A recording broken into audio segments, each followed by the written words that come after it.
ઉત્તર ગુજરાતમાં ભારે વરસાદ વચ્ચે પાટણ જિલ્લાના સાંતલપુર તાલુકાએ આપત્તિ વ્યવસ્થાપનનું એક ઉત્તમ ઉદાહરણ પૂરું પાડ્યું છે। આગોતરા આયોજન, વહીવટીતંત્રના શ્રેષ્ઠ સંકલન અને સ્થાનિક લોકોના સહયોગને કારણે ભારે વરસાદ છતાં જનજીવન સુરક્ષિત રહ્યું છે।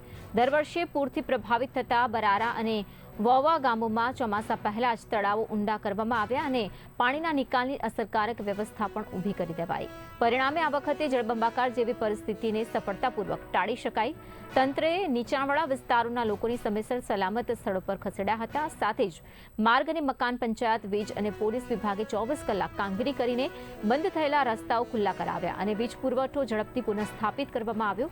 સ્થાનિક સરપંચો, યુવા સંગઠનો અને ગ્રામજનોના સક્રિય સહયોગથી પાટણ જિલ્લા વહીવટી તંત્રએ અસરકારક આપત્તિ વ્યવસ્થાપન અને પ્રજા કેન્દ્રિત શાસનનું પ્રશંસનીય ઉદાહરણ રજૂ કર્યું છે। આ વર્ષે જે વરસાદ પડ્યો, ચોમાસું અત્યારે 2 દિવસ પહેલાં કન્ટિન્યુ વરસાદ પડ્યો, એની અંદર અમારે પાણી આવ્યું પણ ગયા વર્ષ કરતાં ઓછું આવ્યું અને જે સરકારે આગોતરું બરારાના ડેમનું જે ઓગન કરાવી નાખ્યું એનાથી આ વખતે રાહત રહી।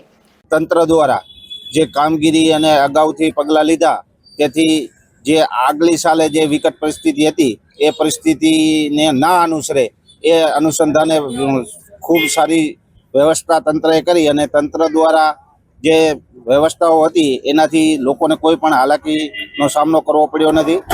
ગોવાની અંદર અને આજુબાજુના વિસ્તારોની અંદર ગયા વર્ષે જે પૂરની પરિસ્થિતિ સર્જાઈ એનામાંથી બોધપાઠ લઈ અને આ વખતે વહીવટીતંત્રએ પ્રી મોન્સૂન પ્લાનિંગના ભાગરૂપે જે લૂપ હોલ્સ હતા એને પૂરા કરવા માટે કરીને, ધારો કે અમારે બરારાનું તળાવ તૂટે તો આ વખતે બરારાના તળાવનું પહેલેથી જ રિપેરિંગ અને મરામત કરી રાખેલી હતી। આપણા વિસ્તારમાં જ્યાં પાણીનો પ્રશ્ન હતા ભરાવાના કારણે એ અત્યારે સંપૂર્ણ નીકળી ગયેલ છે। હાલ કોઈ તકલીફ પરિસ્થિતિ છે નહીં। અધિકારીઓની કામગીરીમાં અમારી વિસ્તારની મુલાકાત આવેલા કલેક્ટર સાહેબ શ્રી, ડીડીઓ સાહેબ શ્રી, ટીડીઓ સાહેબ શ્રી, મામલતદાર સાહેબ શ્રી સર્વે મુલાકાત લીધી છે અને જે જ્યાં જરૂર પડી ત્યાં અમને સાથ સહકાર આપ્યો છે। પોલીસ પણ ખડા પગે છે। પીઆઈ સાહેબ શ્રી 24 કલાક 2 દિવસથી સતત પેટ્રોલિંગ અને જ્યાં જ્યાં સાથ સહકાર પડે ત્યાં જરૂર પડે ત્યાં સાથે જ